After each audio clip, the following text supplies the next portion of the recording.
Assalamu alaikum wa rahmatullahi wa barakatuh, my dear brothers, sisters, friends, and the foes out there, and welcome to another episode of the Blood Brothers podcast with your host, Dilly Hussain. Before I introduce today's guest, I want to remind all the avid podcast listeners that you can find this episode and all 4 seasons on all the major audio platforms. And if you're tuning in via YouTube, don't be cheeky. Do remember to click subscribe to the 5 Pillars YouTube channel. I'm currently in South Africa, and I've had the great honor to be in the company of the esteemed academic Dr. Asad Zaman. Dr. Asad Zaman is an economist and an academic known for his work in Islamic economics, econometrics, and statistics.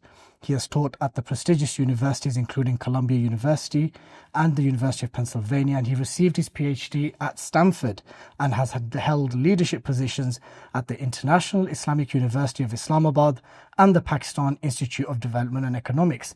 Currently, he is the chair of Akhuwat University in Lahore, and I'm truly honored to be in his company and to welcome him to the show. Assalamu alaikum. Wa alaikum assalam. Thank you very much. Dr. Zaman, it's been an absolute pleasure to have you on. Thank you very much. It's great to be here. Jazakallah khair. Let me first kick off by asking you, what led you to get into Islamic economics, and what then led you to go to the United States? This was in reverse order. I didn't enter Islamic economics until very late in my career. Okay. And I went to USA when I was very young, only 16 in fact. 16? Yes.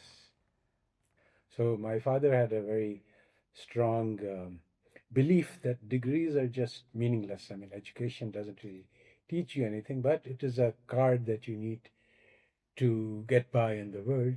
So he told us that get through your education as soon as possible, because it's just a waste of time. Your life will start after you have your degree. So he pushed us hard, and I got into MIT at 16, did my bachelor's in math in 3 years, and got my PhD in Stanford in another 3. So at 22, I was out with a degree and started teaching at various universities. What was your PhD on? Economics, econometrics, actually. It was a very technical and obscure subject. Okay. Did you enjoy it, the subject? Yes, actually, I was very interested in technical and obscure things. And how many years in total did you spend in the United States? In total, I was there for about 23 years or so. Yes. And what were your general observations of society in the United States? And were you a observant practicing Muslim, or did that happen afterwards? It happened afterwards. Okay. So I was very... American society is wonderful for the young. Okay. And not so good for the older people. So I had my...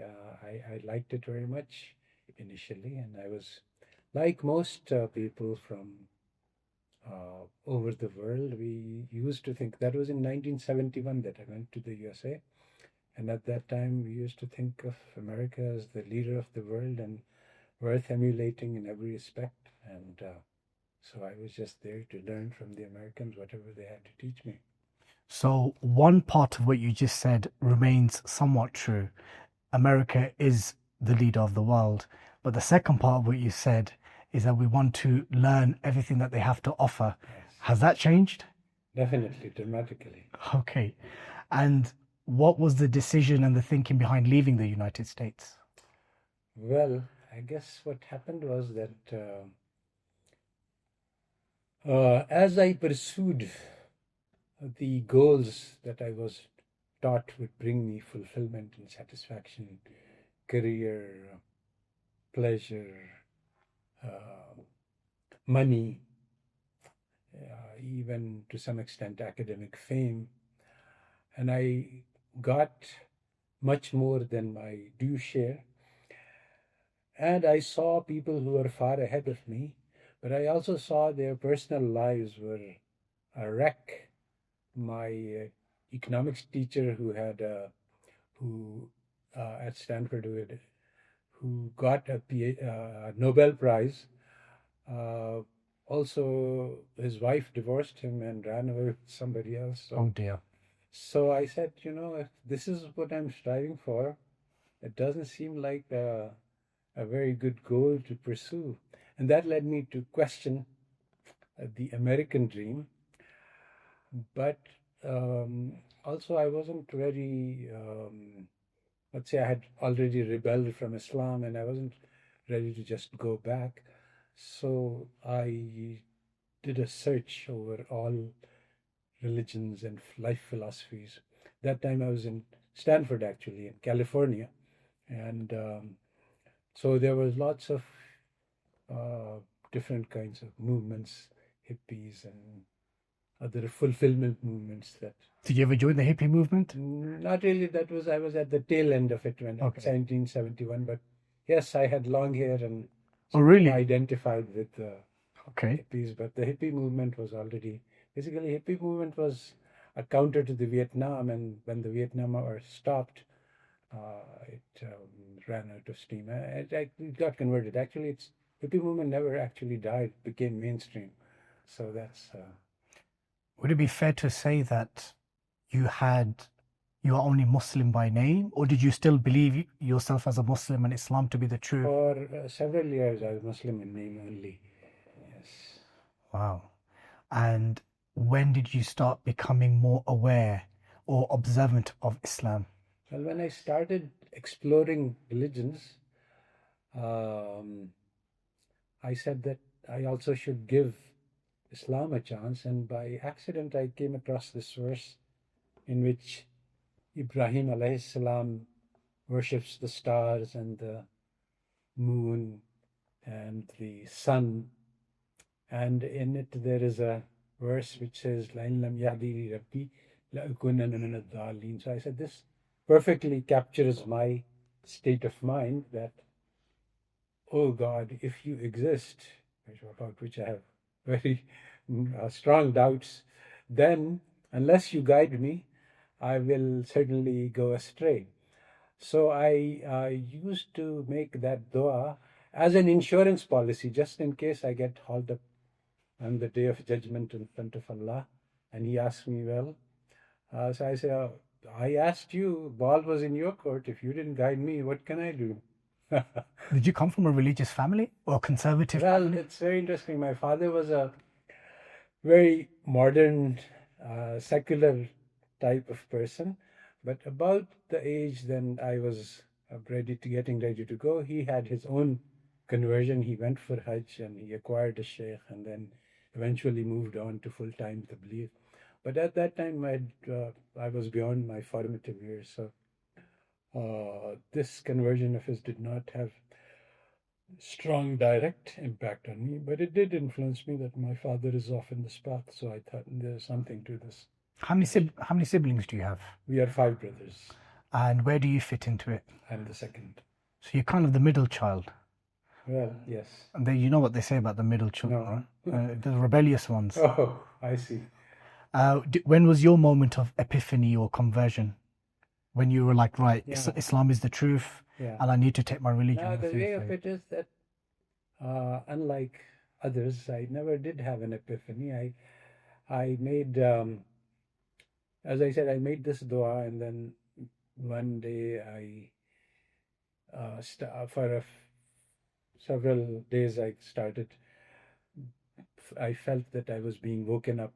Of course, in my childhood, we had gone through all the training, the reading the Quran and Mass, so I knew all of the stuff. So I started to make Fajr just because I felt that God was guiding me. But for a long time, that was the only 1 in 5, and I said, this is enough.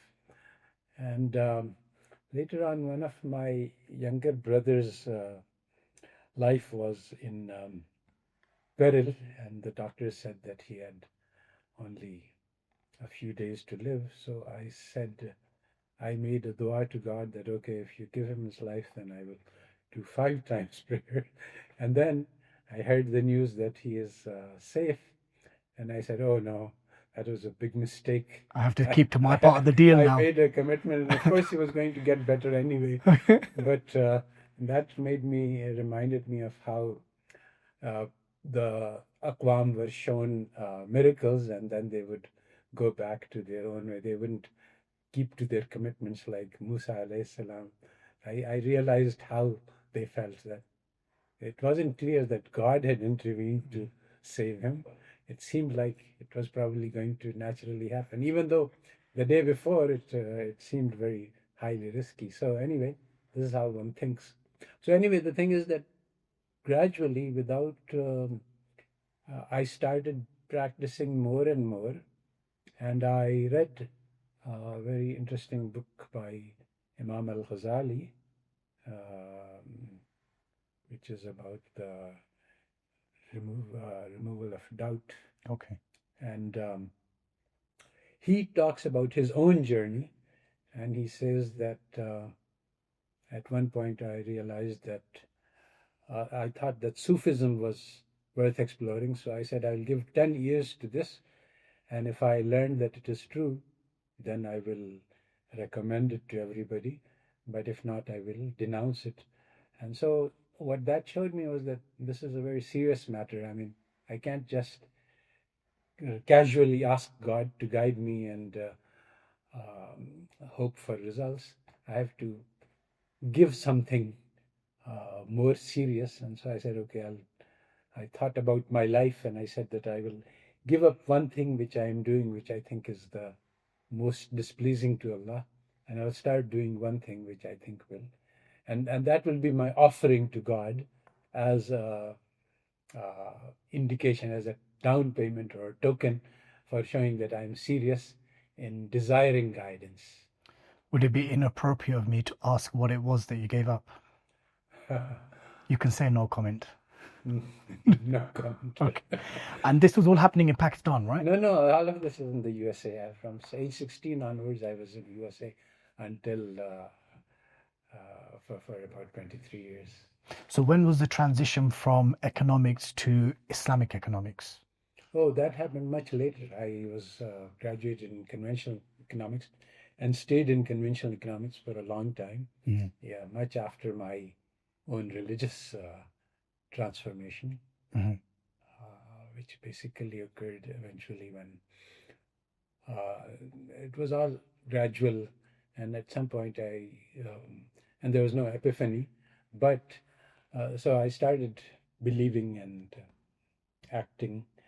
But when I first put in 40 days in Tabligh, then that was an epiphany, but not from non-believer to believer, but much more direct strengthening of Iman in the qalb. So, Currently, you're the chair of Akhwat in Lahore. yes. Tell us a little bit about Akhwat and what you're doing. Well, after my retirement, I had planned to do a number of things, one of which was to launch entirely new. After 50 years in the education sector, I felt that the best of the best is doing an extremely terrible job on education, and one could do 100 times better. And so Dr. Amjad Saptab, who's the founder of the biggest zero interest microfinance organization in the world, I think, offered me this opportunity to do what I wanted to do at this university. So I accepted that. So let's talk a bit now about what you have proposed as the way forward potentially for the Ummah's revival.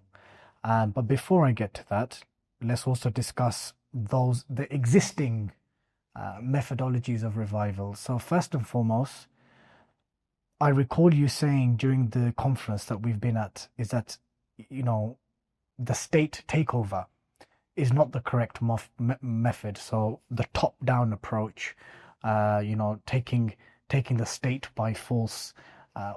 One would think that if an Islamic group or movement or party took over the state, that would possibly be the easiest way to implement Islam. Yeah. Why are you critical of this methodology? Actually, I'm not critical. I think in the sense that if it could be done, it would be wonderful. This is just a pragmatic and empirical experience-based idea that we have watched these groups put in their lives and their families and their careers and everything into doing this, and they have failed to achieve this goal everywhere around the world. there are two instances of success, Iran and Afghanistan, and both of these also show that the price that has to be paid to achieve this success is just incredibly high, and this is not something which we can put forth as a model. This is just an empirical experience. Otherwise, obviously, it's great if we can have the government that will simplify life by 1,000 times and make the revival of Islam much easier. But it's just that we don't have the power on the ground to be able to do this, and the adversaries have far more power, and they are much more carefully guarding against such attempts. So one should understand that 50 years hasn't worked on one strategy, then one should change the strategy and try to achieve the goal in some other way. That's all. It's pragmatic. From your reading and understanding, do you believe an Islamic system can exist within the nation state? See, I think this is a not correct question. I mean, in the sense that can you have an Islamic nation state? Yeah, I think it's technically possible. Yeah, but this is just ideals. I think that we are put on this earth to struggle for the good. Whether the outcome occurs as a result or not is not in our hands. And so there is a ideal to be strived for, and that's fairly clear what kind of a society we want to create. And if we struggle to create this society, then we have already succeeded, in the sense that success lies not in achieving a goal, but in striving to implement the orders of Allah in our life and in our society, in whatever state it is, whether it's deeply entrenched within kufr, like Musa alayhi salam working in the society of Pharaoh, or whether it's an Islamic state with the Khilafat. In all cases, our job remains the same, to struggle to implement the orders of Allah in our own lives and in the lives of the society around us, and to convey this message to all of humanity. What about the bottom-up change? Engage in the existing systems, participate in democratic elections, try and make changes gradually, bit by bit, constitutional reforms, introducing something that is deemed Islamic step by step by step, and then eventually perhaps we will get total control of Islamic society or Islamic Sharia. The kind of model that or methodology I'm referring to is that of Maulana Abu al-Mawdudi, Dr. Hassan al-Banna, Jamaati Islam, Muslim Brotherhood, that type of kind of gradual bottom-up. Well, my reading of these movements is that they start with the assumption that it is our imperative command of Allah that we must implement the Sharia, and if not that, then we have nothing. And that's, I think, a very a wrong approach, in the sense that suppose that we want to implement the Sharia, and suppose we think that this will take 25 years, then we need to look at what are the 25 one-year steps we need to take to get there. A lot of brothers that I have met say that, we have to play the long game. They understand the configuration of powers today is too difficult, and we don't have enough strength. So they are just waiting that, okay, somehow or the other, this revolution will happen. Then we will start our action. So this is, I think, a very wrong approach. The idea that we are doing something, but you won't see any results from this until 25 years from now. I would like to take actions which achieve results tomorrow, And I think that any result, whether you're working for a 25-year goal or a 100-year goal, you have to be making one step towards it in one day. Otherwise, you will never get there. That's quite radical. I mean, that sounds like, and you mentioned it, it's in fact, if someone was to say to me, what did Dr. Asad Zaman say throughout the 4 or 5 days you spent with him, which has stuck with you? And one of the things that you've said that really has stuck with me, and please correct me if I misrepresent it, it was that if you're going to strive and make change for the cause of Islam, you should do it with the aspiration that you see the changes in your lifetime. Some could say that's quite radical. So are you then saying Lifetime is too much. I want to see changes in a week, a month. so top down or bottom up? Are you somewhere in the middle? No, actually, I think that I am very pragmatic. If top down works, use top down. If bottom up works, use bottom up. I think that the biggest challenge right now is this focus on capturing the government has blinded us to the possibilities which currently exist. We're never going to capture the government. I mean, it's just a pragmatic issue. I know in Pakistan the forces are arrayed against us are so strong that this is just not a realistic possibility. But once we understand that that's not there, we can see that there are lots of elements, lots of people in the government who are very Islamically inclined. And if we pragmatically assess, given that we don't have the government, but we're not also powerless. Mm. So, what power do we have? Who are the pro Islamic people? Who are the anti Islamic people? If we want to get something done, we can get things done if we look at the configuration and play our cards correctly. So, this is what needs to be done. I mean, intelligent maneuvering within existing circumstances. A general principle is that change starts from where you are. People don't, people want to start change from where they want to be. And that's just ridiculous. You have to look at what is the current configuration of circumstances, who is against you, who's for you, what are the opportunities that you face, and what are the threats against you, and so on, and so on. And so you see that in this configuration, what are the steps that I can take that will have an effect in 1 month, in 1 year. And once you start doing what you can today, then the horizon broadens for what can be done tomorrow. So ultimately, we will get somewhere. Where we get, I mean, we don't have to have very clear articulation of that. In fact, a very clear articulation, this is what we want, X, Y, Z, is harmful because then you miss opportunity. You're striving to get towards X, Y, Z, and God opens up a path to VW, which is even more important. Or, but you are so focused on getting to X, Y, Z that you don't see that there is a golden opportunity to do something different and achieve certain different goals, which will achieve even more than what you were hoping for. Do you apply the standards to yourself?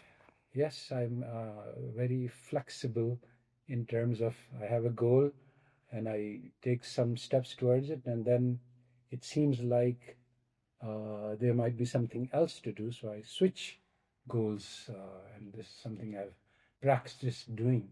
You're quite versatile. How's that? Yes, versatile, yes. Let's now go into the specifics of some of the things that you've also are not so optimistic about. And this is something that's been discussed by various Islamic groups and movements. For example, in the UK, we have a very respected movement called Al Murabitun. And there's other movements and organizations that have posited that actually what needs to be done is that we need to move away from the fiat currency and introduce a gold and silver coinage system, and slowly and gradually introduce this, utilize this, normalize this, and this is perhaps where the change will come. You weren't so optimistic of this proposition. Am I correct? Yes. Why? Well, monetary arrangements is really a very technical and complicated subject. Furthermore, the number of myths that are exist about the nature of money are just enormous, and there is a reason for why deception is common. I mean, if you can go through a course, and I did go through very sophisticated courses in monetary economics in my PhD program, but I had no idea about how the world global monetary system works. So, for one thing, the economists don't know how money works, and they have systematically corrupted the understanding of money. Mm-hmm. And so, one of the obstacles to getting to understanding is that if I start talking about this is the right way and that's the right way, it will immediately conflict with common public understanding of what money is and how it works. Brothers and sisters and friends, I see that you're enjoying the content. How come you've not clicked subscribe to the Five Pillars YouTube channel? And if you're watching via Rumble, how come you've not subscribed on our Rumble channel? If you like the content, you like the guests, you like what we're talking about, it's absolutely inexcusable and cheeky for you not to click subscribe. Thank you and Jazakallah khair. So what is money and how does it work? Because as it stands, Yes. please forgive my simpleton understanding of it. The global economy is pinned on the dollar. America can print as much dollars as it wants. Yes. And global trade is done within the dollar fiat currency. Yes. Paper currency has no tangible value. Yes. Is that all correct? Correct. How do we, is the current global system, I know this may sound like a very silly question, and all of what I've just described is un-Islamic or haram? No, I wouldn't say that. So what part of what I described is permissible or halal? Oh, you know, the Sharia is something which the ulama, I'm not trained to give the answer about whether it's halal or haram. So I'm an economist, and I can tell you what's beneficial and what's harmful. In an Islamic system, can we have paper currency?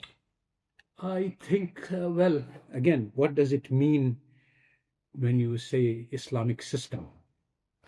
A system which rules by Quran and Sunnah and Ijma, Sahaba and Qiyas, and the reference point is Islam and nothing else. Well, I think that Islamic system has evolved over the centuries. Sure. So even in the time of the Sahaba, when they moved out to Rome and Persia, they encountered systems they had never before seen, and they retained most of those and rejected a few of those which were. So I think that many different kinds of monetary systems are compatible with Islam, and I think fiat currency is also compatible with Islam. There is a hadith about how Umar radiallahu ta'ala wanted to create money written on camel skins. Okay. It would be a fiat currency. But the other Sahaba said that, we will run out of camels. Camels will become extinct if we implement this. So he did not. So there is, but anyway, I think that technical rulings are not my forte, and I think that there are Islamic societies where one would beneficially use gold and silver as a currency and it would not cause any damage. But I think in the modern world, to advocate gold and silver as the solution to the problems, the economic problems of the Ummah, is exactly the wrong move. And this doesn't have to do with halal or haram, just an economics. So should we make a distinction between fiat currency and a global system that's heavily, if not entirely, based on a usury system?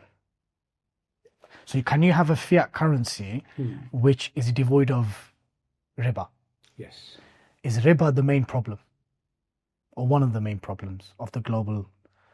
You see, this is the thing, that the capitalist system, economic system, is a complex beast with multiple components, and it has also been evolving. So now we are since I think the 80s or 90s, since the Reagan Thatcher financial deregulation, we have entered into an era of financial capitalism, which is substantially different from the Karl Marx type industrial capitalism, which existed prior to that. And so characteristics of this system are different. Characteristics of money in this system are different. Money is actually not a reward for production. It's actually a token of power, and it can be created at will. This is something which is a new phenomena. So our standard rulings on money do not apply to this form of money. And now if you say that, okay, let's have our own gold and silver and drop out of the system, this is certainly something you could do. You create your own village, which is completely cut off from the global economy and self-reliant. You produce your own energy and food. But the real problem is that the kuffar will come and bomb it to the ground. This is something you've kept saying throughout this week. You kept saying that, look, even if this were to be achieved, they can just come along and bomb you. Even if it proposes even a remote threat, they can just come and bomb you. This is what happened in Afghanistan. I can't for the life of me figure out why the US waged war for 20 years against Afghanistan when there's nothing there except for people keep saying there are minerals, etc. But it doesn't really make a lot of sense to me. But what makes much more sense is that they don't want to see an Islamic alternative emerge. So that is a possibility. Now, some will be listening or watching this interview and feeling a bit of despair or despondency if taking over a state or having the type of control that, let's say, the Taliban have now in Afghanistan, or if, in Iran or whatever it may be, if they cannot do it, then who can? Because something else you said throughout this week was that the capitalists can actually, even if all the money ran out in the world, they can actually, if I'm correct, reproduce 200 times of all the existing wealth in the world. Yeah, but I said... Sorry, what you said? You see, there are three major changes in global monetary system. First was the end of the gold standard and the enthronement of the dollar standard by Bretton Woods. And then Nixon shock in 1971 did away with the gold backing, which led to the realm of fiat currencies and floating currencies because nothing had any backing anymore. And then in the 1990s, we had the changes in regulations which allowed the creation of derivatives and shadow banking and shadow money. And so now we have in the world things which are shadow money, which is basically convertible, easily and quickly convertible to real money. And the amount of this money is enough to buy all of the real assets in the world 200 times. That's it. Yes. Is that really true? I think that's what the figures that I have seen say, and there's no reason to doubt it. So what are you proposing then? What is your proposition? If top down is unrealistic or has been unsuccessful thus far, and if the bottom up is just a long game without any tangible, reachable goals, and if the gold and silver coinage system is just something that's unrealistic or you will just end up getting bombed, what are you proposing, Ustad? Yeah. We need to get out of capitalism, that is the economic system, and this has to be done pragmatically, one step at a time. It's not necessarily a bottom-up strategy. We have to do wherever, to the extent that we can do top-down, we should. But top-down, pragmatics means that we recognize that we cannot take over governments. It's just too much required. But we have partial control of governance. We are not helpless, and there are many things we can do within existing system, and we can try to change the system. Like in Turkey, they actually successfully captured the system, although it was touch and go for a while. So, but the military was in complete control, and it completely lost control. There are other places of the world where this is not true. And the thing is that the existing powers, which are, in fact, what the Palestine episode shows very clearly is that the governments all over the Islamic world are either um, deeply embedded in the global capitalist system, or they don't have enough freedom of action to act on behalf of a cause that's dear to all Muslims. So that also shows what I'm saying, that this is not something which is achievable just pragmatically. But within this circumstance, there are many things which are possible to do, and people are doing many of these things already. Like? Well, I was talking about Palestine, but there's lots of different kinds of efforts being made for Palestine, including the one in South Africa, the International Court of Justice. That's a shining star, though it was not made by Muslims. But so anyway, the thing is that similarly, in the economic realm, there are things we can do which will enable us to survive outside of capitalism, and which will not be threatening to capitalism. This is a very important distinction that one has to make, that we are making plans and policies, but somebody else is also making plans and policies. So instead of making plans, we have to be strategic. We have to recognize what will be a threat. What was the name of this bank in England that was shut down? It was Al Rayyan, Islamic Bank of Britain. No. Al Rayyan. Pakistanis who were head of this bank. Amana. No. Sorry. Sorry. We'll find out. We'll put it in the bottom of the screen. Okay. So they were acting on Islamic causes and they were shut down. And so basically, you have to recognize, you have to look at where are the open areas of action, where are the places which are not monitored. It's a very strategic thing. You can't go out and have an idea in your head and implement it, like we will achieve the Khilafah. You have to say, how will we achieve it? Where will the Khalifa go? Who will support him? Who will oppose him? How will we take steps? So you have to analyze the modern world, the landscape, the political configurations, the array of powers, and then you have to see what actions can be taken. So after making this analysis, one of the areas that is open for us is local community currencies, and there are many ways to create innovatively currencies which will serve the purposes of the Ummah. Unlike gold and silver, which are not very, we don't have as an Ummah. It's Fort Knox has the biggest gold reserves, and gold and silver are concentrated in the hands of the rich. So what is the countercurrent? If not gold and silver, what can be traded? Well, if we want to create a people's currency, we should look at a labor-based currency. That's what we have.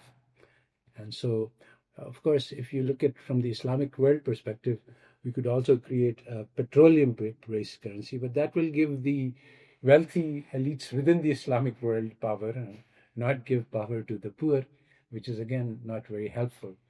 But at least that would be better than gold and silver, because at least we have that in the Islamic world, the petroleum. But labor-based would be ideal. So how would a labor-based currency work? Now, this would be radically different from anything that currently exists, and it has to explain how it would work. What does it look like? What is the thing that you're paying each other with? How would someone buy bread, or how would someone get paid in a labor-based economy or currency? Sorry. You see, one of the problems that I face is that living within a market economy conditions your minds to think in certain ways. And this Karl Polanyi, Great Transformation, one of the things he says is that when you're living in a market economy, the social markets embed society. So markets are social relationships are inferior to market relationships. So suppose I walk into a store and you're the store manager, but you're not the owner of the store. And I say, brother, I have a desperate need. My wife is dying. I need a medicine that you have, but I don't have the money. Then, if you give me the medicine, you are a criminal. And ethically, you are not bound to give me the medicine. In a natural and traditional society, our relationship as human beings trumps our market relationships. But that happens already in Islamic societies. Bangladesh, Pakistan, if you go to the bazaar and you say, Bhai, please, I haven't got money, can you just, and they will give it. Yes, this is true. But the thing is that's in a market society, it cannot happen. In our society, we have a conflict. We have a traditional society based on Islamic, and we are transitioning towards a market society. And every day you see the change in our in my youth. A doctor would be embarrassed to say that I'm entering this profession because I can make a lot of money in it. And he would say, I'm going here to serve mankind, even whether or not he believed. Today, a doctor who's in medical school, and if he says that, I'm studying medicine to serve mankind, people will laugh at him that he's a hypocrite. So this is how much we have moved towards market society. Today, doctors will tell you that we are here because you can make a lot of money as a doctor. So we are moving towards market societies, but we do have a lot of elements. I mean, Islam is not dead by any means, and there's lots of Islamic ideology around. So we do have. But I was saying that in a market society, the social relationships are inferior. Market relationships are more powerful. In a traditional society, people are not fed because they have money. They are fed because they are socially connected. And so this is the dramatic difference. Now, in a society where social relationships are strong, certain money is basically something which everybody trusts. If I write a note and saying that to the bearer of this note, I will pay 1 ounce of gold or silver, then if my name is good, this note is worth the amount of gold. So it's a question of trust. So wouldn't that require regulation at some point? Because then you've just got loads of pieces of paper based on trust. See, this is the thing that for hundreds of years, Islamic society from Spain and Morocco to China operated on the basis of Hanafi fiqh, on the basis of trust relationships which were developed. Even today, this Hundi Hawali system, which of course is based on trust in big and they're trying to shut it down because the Hawala system. Trust-based systems are opposed to capitalist system, which wants to replace trust by anonymous trust in technical. So this is the cyber coin where you trust in the computer, not in people. So Islamic currency can be developed on the basis of trust. Now, how are we going to develop trust given that levels of trust have declined drastically in Islamic societies? It is possible that there are ways to use existing levels of trust and introduce currencies which will reinforce that trust, which you will by using them. See, the markets can either be adversarial and can split us apart, or they can unite us. And in fact, one of the key features of Islamic transactions is that they create love and they create community. In fact, that's the goal.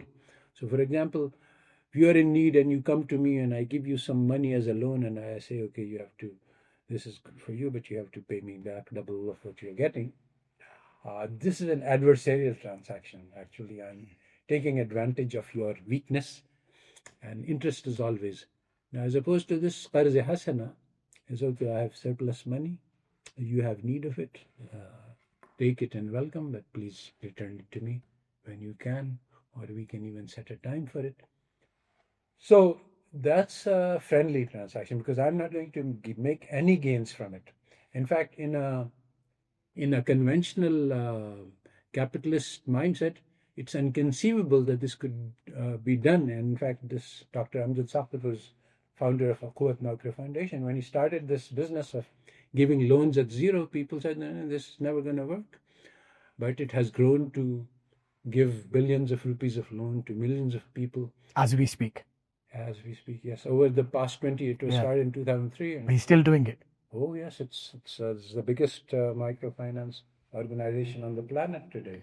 This sounds like a parallel system. It sounds as if like you're saying the existing global financial system, which is based on the dollar, which has interest embedded and entrenched in it, can also exist, but you can also have a non-threatening parallel currency. Which That's is exactly what I'm saying. I'm saying that within capitalism, we can't build our house.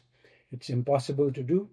We cannot destroy capitalism and start from zero, even though Afghanistan has done it. But then they're again trapped within the global financial system. They can't to operate within it. It's a very delicate balance, and they are trying to figure out. And may Allah help them, but it's not easy at all.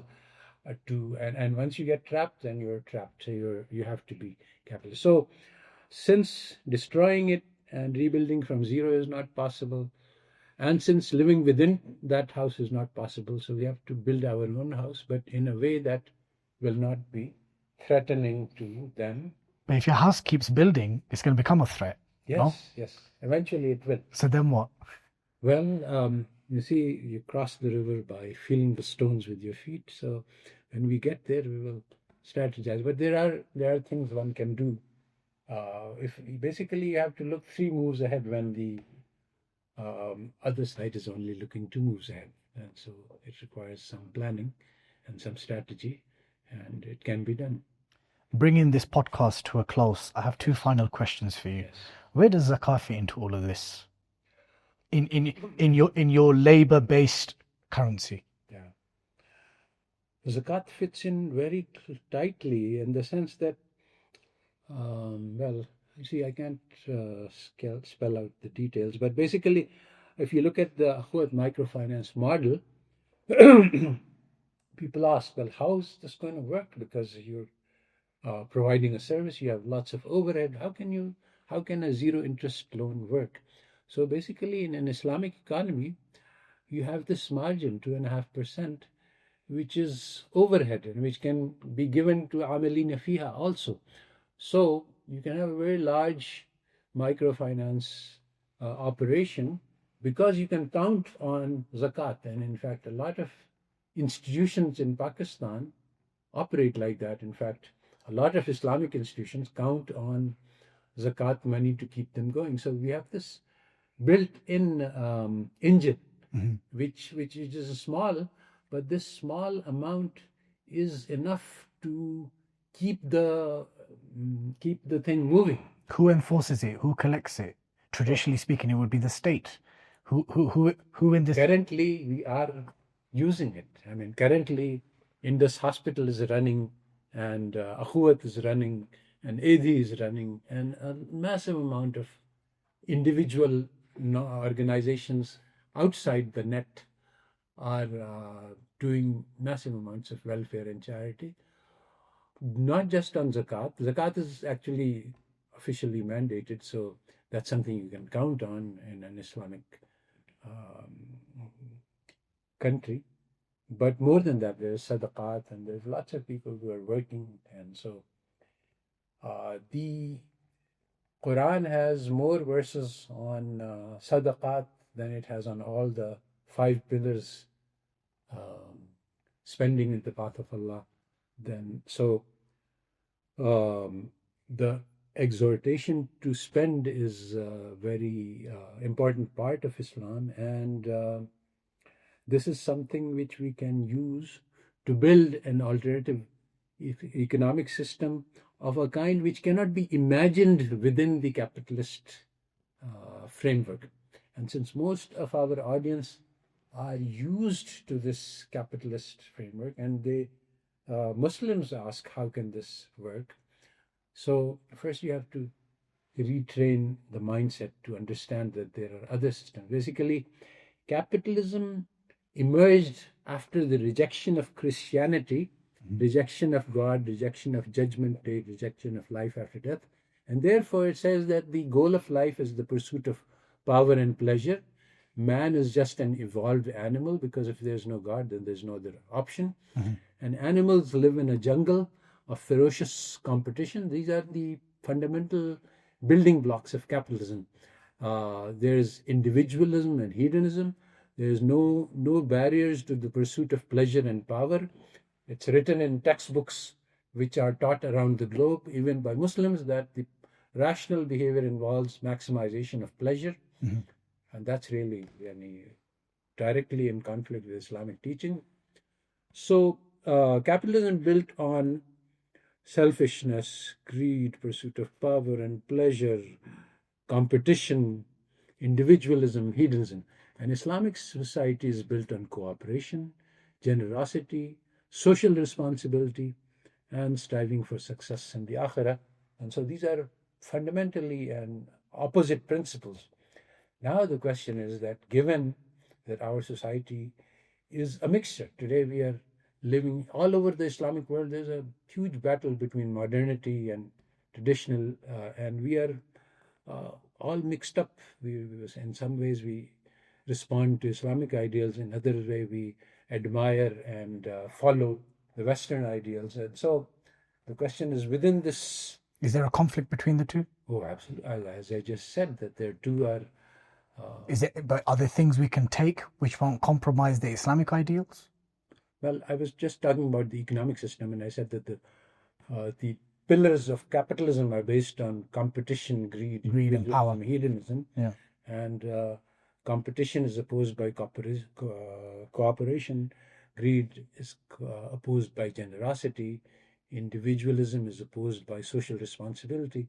So basically, the pillars on which the system are built are diametrically opposed to each other. And so it's not possible. In the economic system, there is nothing in common. We can't borrow from them. More in broader sense, there might be things that. My final question to you, and this question could actually be an entire different podcast in and of itself, but I must ask because we'll have especially young viewers and listeners who are enthusiastic, optimistic, or are already invested in cryptocurrency.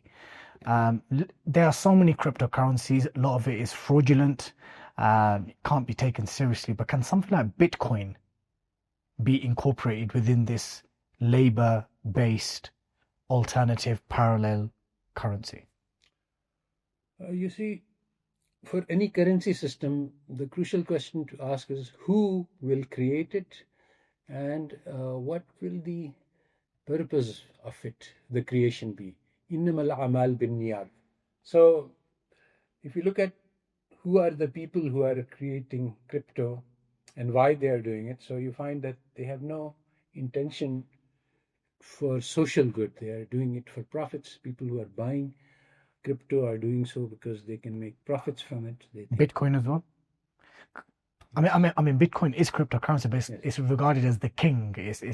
I mean, let's say we were to remove all the other cryptocurrency. So, what's the purpose? I mean, why did someone invent Bitcoin, and why do people invest in it? In most cases, is to go paperless, not to have money in banks, There are various ways to do transactions which you stay out of sight of taxes and rules and regulations. So there are lots of shady, but it's not been done. It's not been created to provide a service for the Ummah. It might be possible to use it. It's a tool, but I don't think this is the main route to go. And I think that the fatwa on its being haram are likely to be correct. Oh, not. Interesting. So you're saying basically the asl of the foundation of this labor-based currency has to be Islamic and halal and good and righteous. Yes, of course, for every matter. I think it's possible to find. That means we have to control it. Then that means the community or the society has to control it. I think it's possible to find versions of Bitcoin and crypto which will be permissible and halal. Okay. But they have to have, yes, it has to be regulated properly, and rules and conditions for use have to be developed so that it falls within the Sharia. It's not intrinsically and inherently haram. I think that the forms that are currently dominant are not likely to be within and I think there are fatwa to that effect. Ustad Asad Zaman, it was an absolute pleasure having you on. Thank you very much. I hope to host you in the United Kingdom. Are you planning on any visits soon? Really? Not really. When was the last time you visited the UK? Well, you see, about an year or two. Oh, so not too long ago. Not too long ago, yes. I hope our newfound friendship and brotherhood is a reason for you to visit again. Inshallah. Inshallah. May Allah bless you and preserve you and accept your efforts. Ameen.